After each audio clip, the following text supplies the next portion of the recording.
დღეს ნინოობა მართლმადიდებელი ეკლესია იმ წმინდანს იხსენებს, რომელიც საქართველოში მეოთხე საუკუნეში შემოვიდა და კეფ-თაყვანისმცემელ ქვეყანაში ქრისტიანობა გაავრცელა.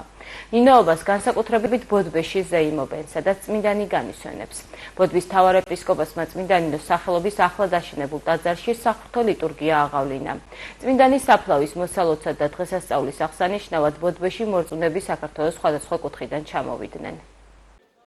ეს არის სცენება ჩვენი ქართველთა დედის, ჩვენი განმანათლებლის წმინდა მოციქულთასწორი ნინოსი. და შევხედოთ თავი მეუფე მოყვა მის ისტორიას და მე შევეხები მხოლოდ რამოდენიმე ფაქტს. ძალიან პატარა იყო ქრისტეზე როცა მოისმინა და როდესაც გაიგო რომ კვართი იყო აქ, თავიდანვე გული აენთო და მოუნდა საქართველოში წამოსდა იმისთვის რომ ქრისტეს მიახლებოდა, მის კვართს მიახლებოდა. მართლაც ადამიანი ძალიან თუ მოისურვებს, ხო? ადამიანისთვის შეუძლებელი, ღმერთისთვის შესაძლებელია და აუცილებლად მისცემს ადამიანს იმას, იმ სიკეთეებს, რაც თითოეულ მით უმეტეს ასეთ მათს უნდა მიახლებოდა. ჩამოვიდა და ეს გოგონა, რომელიც თქვენ საჭმლის გარეშე ისე არ გაუშვებთ, ხო, ქუჩაში არ გაუშვებთ, სკოლაში არ გაუშვებთ, სადმე არ გაუშვებთ, მასე პატარა ბავშვს. ის წამოვიდა და რამოდენა რაღაც გადაიარა რა, თუნდაც სასონხლეთში რომ მოყევით მეუფე, ვისთან ერთადაც მოდიოდა რა უქნეს იმათ, ხო?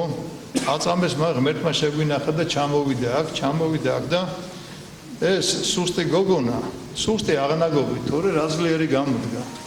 ამოდენა ურჯულოებაში მყოფიერი, მეფიდან დაწყებული, ყველათი გათავებული, როგორ მოაქცია მან. მოაქცია და მე ალბათ ფიზიკით ახლა ცოტა შედარებით მძიმე ის ვიყავით კუთხე და ჩამოვიდა და ბოლო განსასვენებელი აქ ნახა და შეხედეთ რა მართლა სასაული აღესრულება და დედების ხელში აქ აურობა სხვა გახდა და ალბათ უფრო და უფრო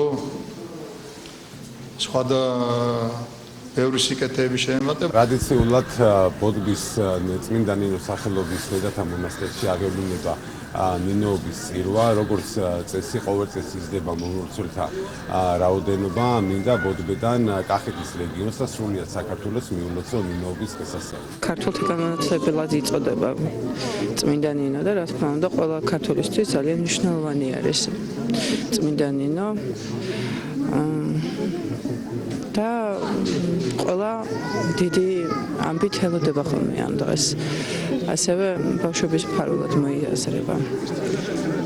და ყოველთვის ვავედრებ ხოლმე ჩემს შვილებს, ჩემს ოჯახს და სრულიად საქართველოს. სრულიად საქართველოს ნინოობას. ღმერთო, მომავალ ნინოობა მშვიდობის მომდანი ყოფილიყოს, ერთმანეთში ურთიერთ სიყვარულის მომდანი ყოფილიყოს.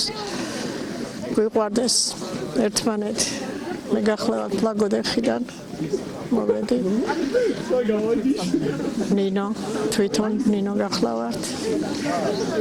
რა ვიცი, გავს დაასწროს ყველა. ილოცავთ ყველას, მთელ საქართველოს ულოცავთ და შეგვეწიოს ყველას. ძალიან დიდი დღე არის და ეს ამ დღის აღნიშვნა ძალიან მნიშვნელოვანი არის ჩვენი ქვეყნისთვის და მოსახლეობისთვის.